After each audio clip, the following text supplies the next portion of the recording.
Buenos días a todos.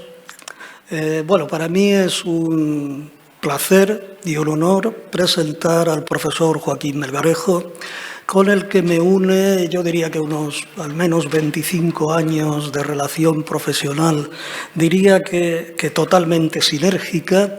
Los dos estamos en el mundo del agua, Joaquín en temas económicos sociales, yo en temas más técnico-científicos, y por lo tanto conozco perfectamente la trayectoria de Joaquín Melgarejo. Joaquín conoce perfectamente el sector industrial y concretamente el sector agrícola del sureste, la provincia de Alicante, de Murcia. Ha sido coordinador de estudios del Instituto de Estudios Alicantinos, de INECA. Ha realizado numerosas monografías y trabajos de investigación sobre todo lo relacionado con el sector agrícola, sobre las repercusiones socioeconómicas que tendría la disminución de caudales del trasvase Tajo Segura, y es un experto dentro de su especialidad en economía circular, tocando todos los temas relacionados con este aspecto cada vez más importante de recuperación de recursos, sobre todo en la temática del agua. Bueno, Joaquín dirige el Instituto del Agua y de las Ciencias Ambientales de la Universidad de Alicante. Es también el titular de la Cátedra del Agua de la Diputación y preside la Comisión Técnica del Agua, que forma parte de la Mesa Provincial del Agua de la Diputación. Joaquín, adelante, cuando quieras. Bien, muy buenos días. Con amigos como estos no hace falta tener enemigos, ¿no? Muchas gracias, Daniel, por la presentación, como siempre en exceso, y, en fin, haremos lo que buenamente podamos porque las expectativas que has generado son muy altas y no sé si voy a estar al nivel de lo que has presentado, ¿no? Dar las gracias a Edir, a Domingo Zarzo, con el que también me une una buena amistad desde hace también mucho tiempo, no tan larga como con la de Daniel, que casi somos de bodas de plata, ¿no? De 25 años, son bodas de plata. Y, bueno, agradecer, como digo, a Edir su amable invitación para participar y, por supuesto, a la Diputación. Miguel Ángel, muchas gracias también por estar aquí con nosotros.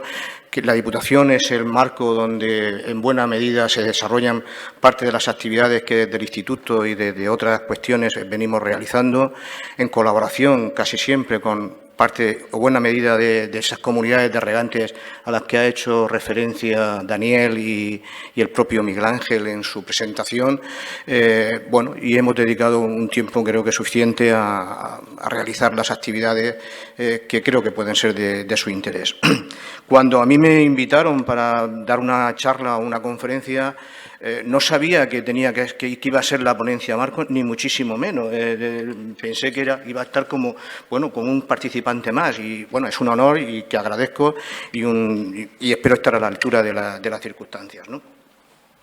Bien, yo titulé la ponencia porque no sabía bien exactamente, luego estuve viendo el programa y vi que habían ya cuestiones muy técnicas, muy específicas, muy propias de lo que iba a ser la jornada. Y bueno, yo pensé plantearla como algo más general, como un punto de reflexión sobre la relación entre agricultura, agua y energía, ¿no? Principalmente.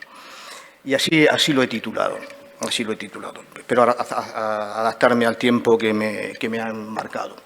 Bien, con las cifras de población estimadas para el año 2050 y con el tipo de desarrollo económico y de gestión económica que habitualmente hacemos en el conjunto del planeta, necesitaríamos para 2050 3 planetas. Es decir, y que yo sepa, de momento solo seguimos teniendo uno y parece que los demás posibles habitables están muy lejos. Por tanto, creo que es un punto de arranque esencial para que sepamos de qué estamos hablando, cuál es el problema al que se aborda la humanidad, al que se enfrenta la humanidad para este siglo y para probablemente lo que nos quede de vida y para los siguientes siglos, ¿no? Tenemos un problema gravísimo de utilización utilización de los recursos naturales en cualquiera de sus acepciones y muy especialmente para algo que es fundamental como es el agua y la agricultura, sobre todo para la alimentación tanto humana como animal, ¿no? Y además este uso de los recursos tiene un talón de Aquiles extraordinariamente importante, que es el que está relacionado con la energía. En nuestro caso, o en el caso de que nos concierne también, vemos que a escala planetaria tenemos unos recursos energéticos dedicados a las renovables extraordinariamente escasos. Es decir, que lo deseable sería que fueran más y en mayor proporción, pero realmente no lo son.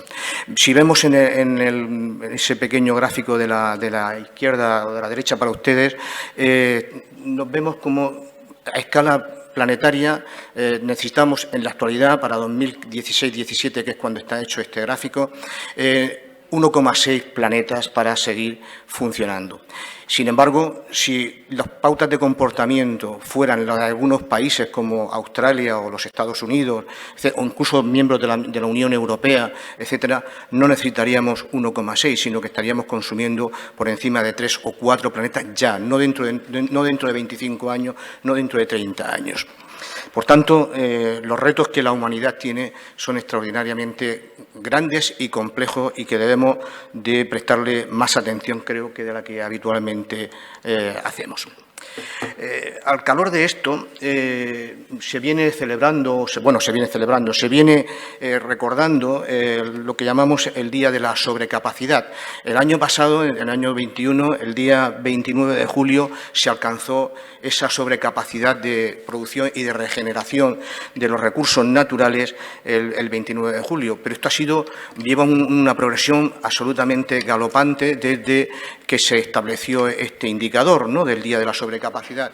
Y hemos pasado, pues prácticamente cuando se inicia en la década finales de los 90, estábamos en torno al 23-24 de diciembre, casi en Navidades, y el último registro que tenemos es para el 29 de julio. No sé, está por salir el dato para 2022 y todo apunta a que probablemente estaremos en torno al 20 o por ahí de julio.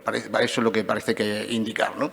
Y de ahí que la fotografía que les pongo creo que sea lo suficientemente expresiva, ¿no? Estamos exprimiendo, ¿no? Estamos mal exprimiendo los recursos de todo tipo y, por supuesto, también los recursos hídricos, ¿no? Esta gráfica, que creo que es bastante conocida, pero no por ello menos importante, donde nos encontramos, por un lado, el crecimiento permanente y continuo de la población, no solo ya el crecimiento vegetativo de la misma, sino también la esperanza de vida. Es decir, que es un dato muy positivo a efectos del conjunto de las personas, sin embargo, tiene unos costes ambientales de primera magnitud, entre ellos el consumo, naturalmente, de agua. No solo somos más, sino que vivimos más y, por tanto, consumimos y degradamos más cantidad de recursos hídricos. Y ahí se comparten con el tema de la cuestión del agua renovable disponible en metros cúbicos por habitante y año, y vemos cómo desde 1950 hasta prácticamente la actualidad, pues ese agua renovable disponible se ha reducido en 2/3, ¿no? Hemos pasado de 6.000 metros cúbicos aproximadamente por habitante y año a en torno a los 2.000 metros cúbicos por habitante y año. Pero lo mismo sucede con el otro agua, con el agua total renovable, que también tiene una pendiente extraordinariamente negativa, ¿no? Negativa. Por tanto, podemos hablar ya, no tenemos que esperar a 2030 ni a 2050, que son las proyecciones que habitualmente se hacen, de un profundo problema hídrico a escala planetario, ¿no? Tenemos un problema no de escasez, sino de estrés a escala planetaria. Otra cosa es que lo suframos más o menos en función del lugar del planeta donde nos haya tocado nacer y vivir, ¿no? Y en relación con el agua, la seguridad alimentaria y la agricultura, pues simplemente ofrecerle alguna información que probablemente ustedes conocen. En torno al 70% del agua que habitualmente se consume para todo el conjunto de las actividades, pues va dirigida a ese 70% a la agricultura. Son 330 millones de hectáreas los que tienen instalaciones de riego, estamos hablando de la agricultura con regadío, por supuesto, y esa agricultura, que es la más productiva, tiene con un 20% del total de la superficie cultivada, aporta el 40% de la producción total de alimentos. En cada una de las diapositivas les voy poniendo los enlaces donde parte de la información puede ser seguida, ¿no?, con mayor profusión. Y la otra herramienta o la otra parte de la cuestión que hoy comentamos es la que se refiere a la energía, ¿no? Y vemos también que igual que tenemos o sufrimos un problema gravísimo de recursos y que se va a ver acrecentado con el transcurso del tiempo probablemente, también nos encontramos con la cuestión de la energía, que es el otro objeto de este debate, ¿no? Y vemos dos arcos temporales, 2015 y 2035. Para 2015, también a escala del planeta, nos encontramos con que tan solo una pequeña parte, en torno al 3%, de la energía es de origen renovable y que básicamente la energía que estamos consumiendo hoy es de origen fósil, en este caso, y principalmente el petróleo y el carbón. ¿Qué decirles a ustedes? Que en este momento todas estas cuestiones se han incluso incrementado y agravado como consecuencia del conflicto, sobre todo de la invasión de Rusia sobre Ucrania, ¿no? Y esto quizás ha traído y nos ha puesto, en fin, frente al espejo para que nos planteemos con mayor hincapié la necesidad de esa transición hacia una economía más sostenible, más responsable y que con menos efectos de gases de efecto invernadero, ¿no?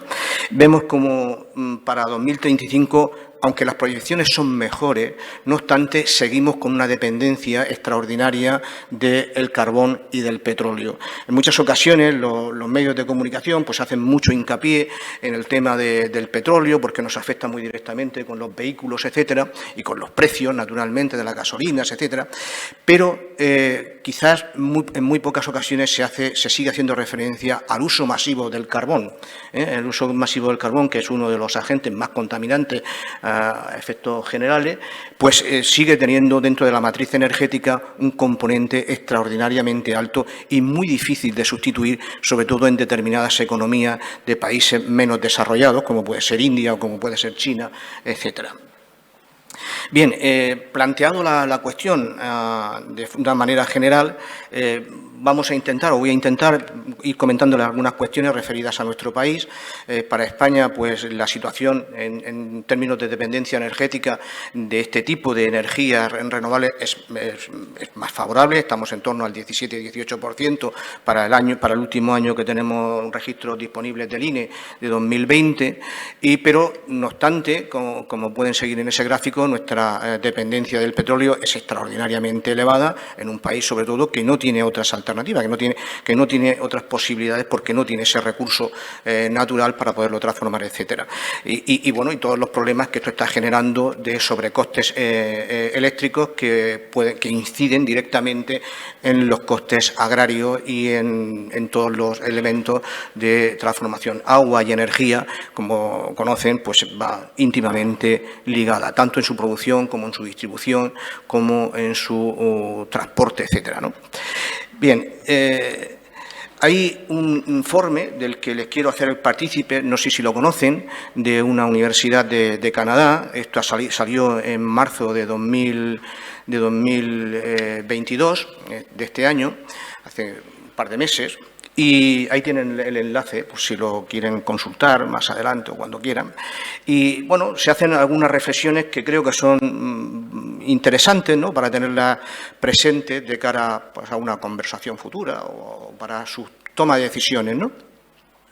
Por un lado, el incremento del volumen de las aguas residuales, regeneradas o no, o tratadas o no, va a ser extraordinario en consonancia con ese crecimiento de la población y también con la urbanización creciente de la forma de vida que hemos adoptado. Más del 70% de la población para 2050 habitará en núcleos urbanos y esto pues, va a generar pues, una concentración de aguas residuales junto con el crecimiento de la población, como les he comentado, pues extraordinario. Y ese crecimiento de esas aguas residuales va a requerir, naturalmente, tratamientos adecuados, tanto de depuración como, en su caso, de regeneración, si van a ser posteriormente reutilizadas. Es decir, que tanto por razones ambientales como por razones económicas, es un segmento extraordinariamente importante para las empresas que ustedes, en buena medida, están aquí representadas, ¿no? Por otro lado, dentro de las aguas depuradas o grises, o como queramos llamarle, estarían de las aguas, hay un componente energético muy sustantivo, ¿no? E incluso en este informe se dice que podría abastecer a dos países tan grandes, ¿no? Tan importantes como pueden ser Estados Unidos y México, ¿no? con la generación de energía en este espacio. Eso no quiere decir que se esté haciendo o que se... Pero, bueno, en términos numéricos, esto es lo que dice el informe. Y con respecto a la agricultura, que está íntimamente ligado con lo anterior, todavía las cifras son muy significativas, ¿no? Dentro de las cuestiones que habitualmente, bueno, incluso tenemos algún proyecto de investigación junto con del CEDETI, ¿no? Donde precisamente tenemos que cuantificar, ¿no? Alguna de la recuperación de determinados componentes, como el nitrato, en fin, el fósforo, etcétera, y nosotros somos los encargados, en principio, de hacer los análisis económicos y en qué medida esto pudiera ser útil y necesario. Bueno, es interesante ver cómo prácticamente la recuperación, por ejemplo, de las aguas residuales podría abastecer a una serie de hectáreas que significan prácticamente el 10% de la superficie regada de la totalidad de la tierra, ¿no? Estamos hablando de una posibilidad de recuperación del nitrato de en torno al 14%. Creo que es un número muy relevante y que merece la pena. Seguramente habrá que hacer los análisis aquellos de coste-beneficio para ver en qué medida también desde un punto de vista económico es interesante. Pero bueno, al menos metodológicamente parece que esto es posible y que se puede rescatar una cantidad bastante importante que luego puede ser utilizada naturalmente para seguir fertilizando nuevas áreas regadas o regables, ¿no? De la misma manera nos encontramos con un rescate de fósforo o de potasio casi en un 20%. Les recomiendo, si así lo estiman, que le echen un vistazo a ese informe porque creo que es muy intuitivo y bueno, por dónde van a venir algunas cuestiones en los próximos años, ¿no? Bien, ¿qué beneficios son los que aporta la economía circular a la agricultura? Yo me he centrado en 7 puntos que les voy a comentar muy rápidamente para no abusar de su paciencia y básicamente son los que ahí les expongo. Por un lado, y está en consonancia con las medidas de las políticas de la Unión Europea, en nuestro caso y bueno, y en el caso del conjunto de los países de la Unión, ahorrar agua y energía, es decir, algo que va íntimamente ligado con el tema de la economía circular, reducir los residuos, tanto agrarios como de cualquier otra producción industrial, conservar las materias primas, es decir, utilizar aguas que puedan ser fundamentalmente de carácter depurado, regeneradas, generar nuevos usos de productos, y es un elemento más de la lucha contra el cambio climático. Sin duda, tenemos que tender, por ejemplo, en el tema de la depuración y reutilización, que es lo que más directamente está relacionado con la economía circular y en el sector agrario, pues al establecimiento o hacerlas prácticamente sostenibles esas plantas depuradoras en gran medida dependiendo de la utilización de energía fotovoltaica y de la propia energía que se produce en estas plantas con el metano, etcétera. Ya en las últimas encuestas de AEAS de 2018, que es la última, espero que ahora salga salió en 2020, pero con efectos estadísticos de 2018, espero que estará al salir la de 2022, la de 2022 con efectos de 2020, ¿no? Ya se recoge por primera vez bueno, la cantidad de metano que se produce y de biogás que se produce en estas plantas depuradoras y que puede bueno, aminorar el coste energético de las mismas. Por tanto, ahí tenemos una vía muy importante para hacerlas más sostenibles, menos contaminantes a efectos de gases de efecto invernadero, etcétera, ¿no? Luego, generar riqueza y empleo. Esto es algo que no debemos de obviar cuando tomamos este tipo de medidas, pues detrás hay personas y creo que es una buena herramienta para que tengamos empleo cualificado además y una riqueza que naturalmente revierte en aquellos espacios donde se esté utilizando este tipo de directrices.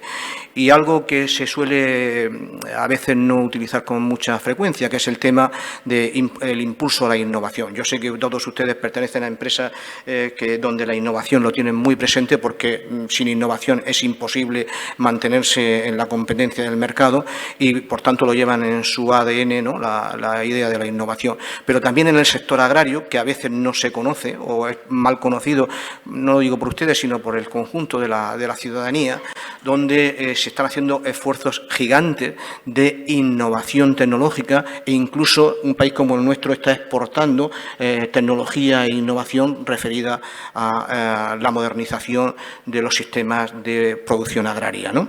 Y en esto es un referente a escala al menos europea lo que se está haciendo en la Politécnica de Cartagena y en el ámbito más próximo, que es los regadíos de la comunidad del Campo de Cartagena, ¿no?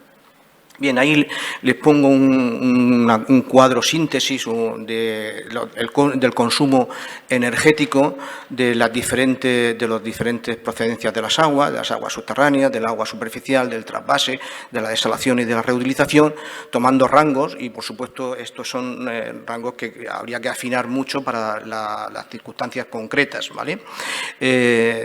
Bueno, diferenciándolos entre el riego por gravedad, el riego por aspersión y el riego por goteo o presurizado, ¿no? Entonces vemos que a efectos de lo que más nos puede interesar en la relación entre agricultura y energía sería principalmente aquello que va referido al riego localizado, porque, como veremos a continuación, es la mayor superficie y también el sistema que mayor consumo energético requiere. Bien, en consonancia con ese gráfico, tenemos este otro gráfico, o con esa tabla, con este gráfico, que creo que de manera muy rápida y sintética establece la relación entre las diferentes fuentes de agua y las potenciales emisiones de CO2. Por supuesto, esto es un ejercicio absolutamente teórico y que, por supuesto, si hay una planta desalinizadora que está alimentada por una planta fotovoltaica, pues las emisiones de CO2 de esa planta pues son cero, ¿no? O próximas a cero, ¿vale? Entonces, esto es en el caso de que estén todas conectadas a las redes y de nuestro pool de energía. Es decir, si nosotros cogemos nuestra matriz energética en España, pues vemos que hay una parte referida a las renovables, otra parte a la nuclear, otra a la hidráulica, otra a los procedentes del gas, el petróleo y el carbón, etcétera, ¿no? Entonces, bueno, depende de a qué estemos conectados, pues tendrá un coste y un consumo energético y, por tanto, unas emisiones de CO2, medida en CO2, y este gráfico creo que es lo suficientemente claro porque combina ambas cuestiones, ¿no? Ambas cuestiones.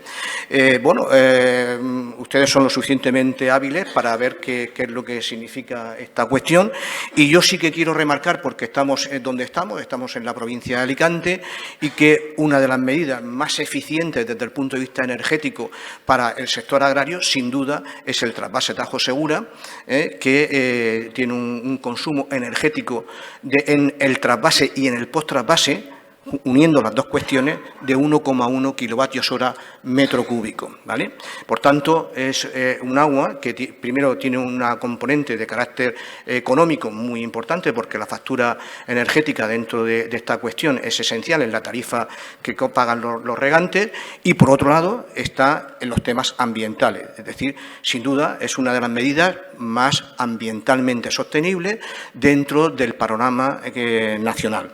Bueno, el resto de de componentes, pues ya lo tienen ustedes ahí presente en esa gráfica, pues las aguas superficiales, naturalmente, que funcionan por gravedad, etcétera, pues tienen un consumo energético pues muy bajo y, por tanto, también unas emisiones pues muy bajas, y así sucesivamente. Luego las aguas que se llaman, bueno, desalinizadas, pero de interior, que las que llamamos aguas salobres, etcétera, pues tienen un consumo energético también más bajo, etcétera, ¿no? Y así hasta llegar lo que yo les quería comunicar, que era el tema de la cuestión del trasvase para esta cuestión. Bueno, de forma genérica, aquí tienen la evolución de las técnicas de riego en España desde 1960 hasta 1916, pero luego les completaré con otra gráfica.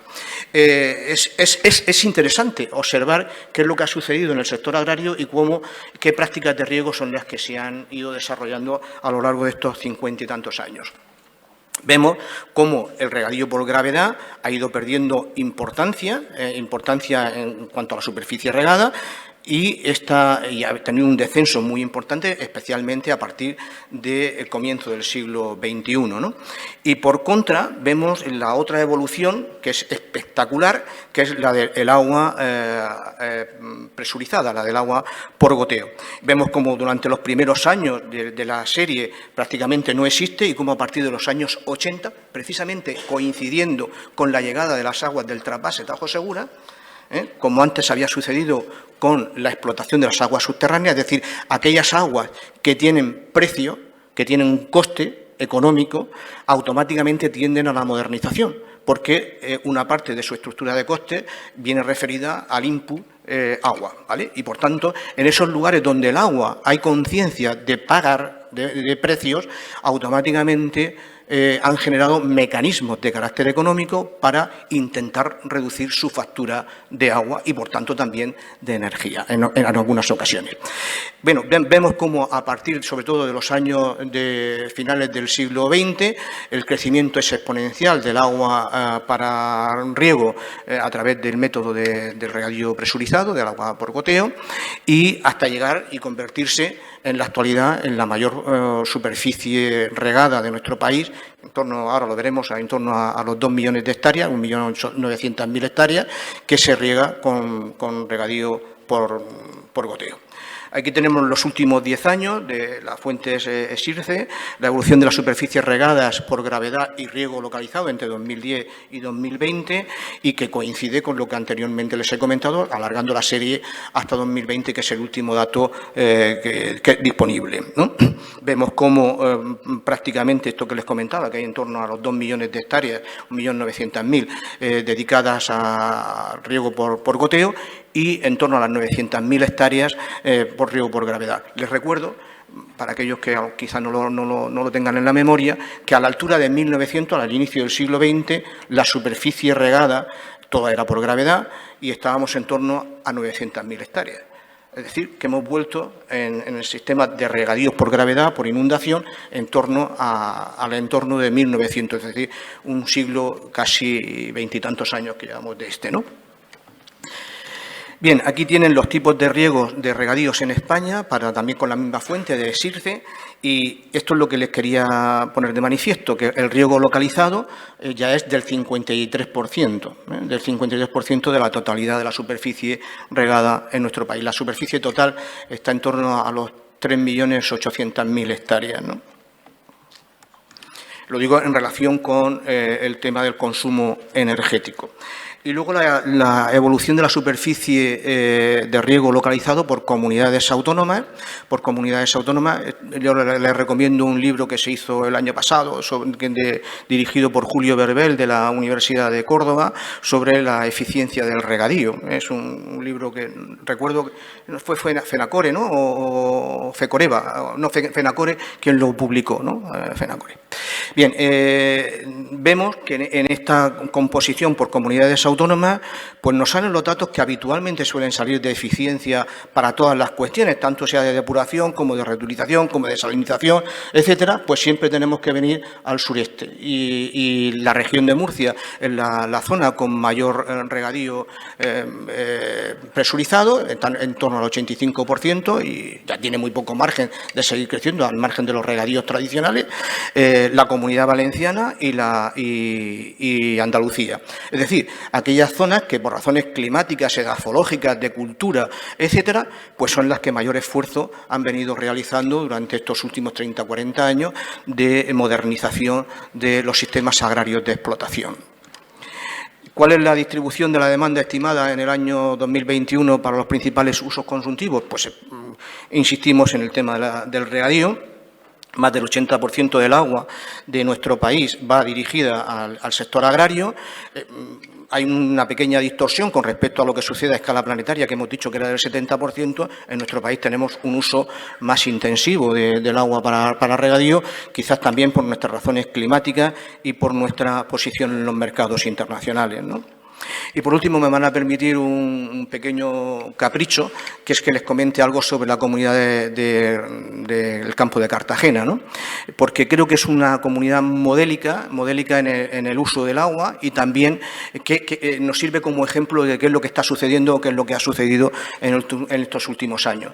Esta es una gráfica que tuvieron la amabilidad Mariano Soto de facilitarme como consecuencia de una visita que recientemente tuvimos con los alumnos allí a la comunidad del campo de Cartagena, y vemos el uso que han venido haciendo en estos últimos 20 años de las aguas regeneradas, como han ido creciendo, y también aguas regeneradas de calidad, y el uso del agua desalinizada, sobre todo la procedente de Escombreras y de Torrevieja.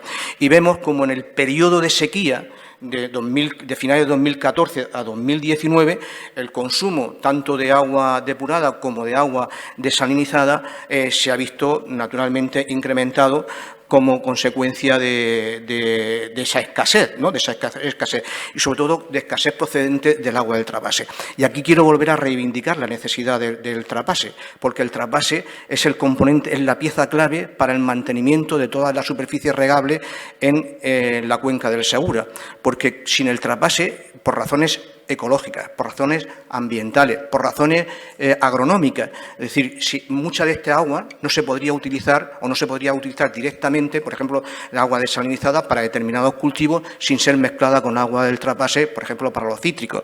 Y de lo mismo sucede con las aguas regeneradas, que tienen determinados grados de salinidad que lo harían incompatible con los cultivos. Necesitan tener agua del trasvase Tajo Segura, para ser mezclada con esas aguas regeneradas con la finalidad de incrementar su volumen total de agua para ser aplicado en el sector agrario. Por tanto, agradecer a la comunidad de regantes del campo de Cartagena y especialmente a sus técnicos, tanto a Mariano como a su presidente, a Manolo, la información que nos dieron y que para mí siempre ha sido un referente de innovación y de modernización. Y en consonancia con la anterior gráfica, esta que les presento, se ve que tiene un consumo energético naturalmente cuando se están utilizando sobre todo aguas desalinizadas. Aguas desalinizadas tienen un consumo energético más alto, como hemos visto en los anteriores gráficos, y esto repercute naturalmente en el coste del agua para los agricultores. Y vemos cómo pasamos de unos costes medios en torno a los 15-16 céntimos de euro a incluso llegar a momentos de 40 y tantos, mezclando aguas. Todo esto con un pool de aguas extraordinariamente complejo como el que ellos utilizan. Bien, para finalizar, decir que la modernización de los regadíos en España se ha centrado en reducir el uso del agua, y ha conllevado un aumento del consumo energético. Bueno, no solo se ha reducido el uso del agua, sino también se han mostrado eficiencias importantes en temas de trabajo, de gestión de los nutrientes, de los pesticidas, etcétera, ¿no? Entre 1950 y 2020, la superficie de regadío se ha multiplicado en nuestro país por 2,5 y los consumos energéticos por 19. Bueno, creo que es manifiesto dónde está el gran problema o uno de los grandes problemas que tiene la agricultura, además de la contaminación difusa, etcétera, que son otras temáticas. Pues muchas gracias y quedo a su disposición, ¿no?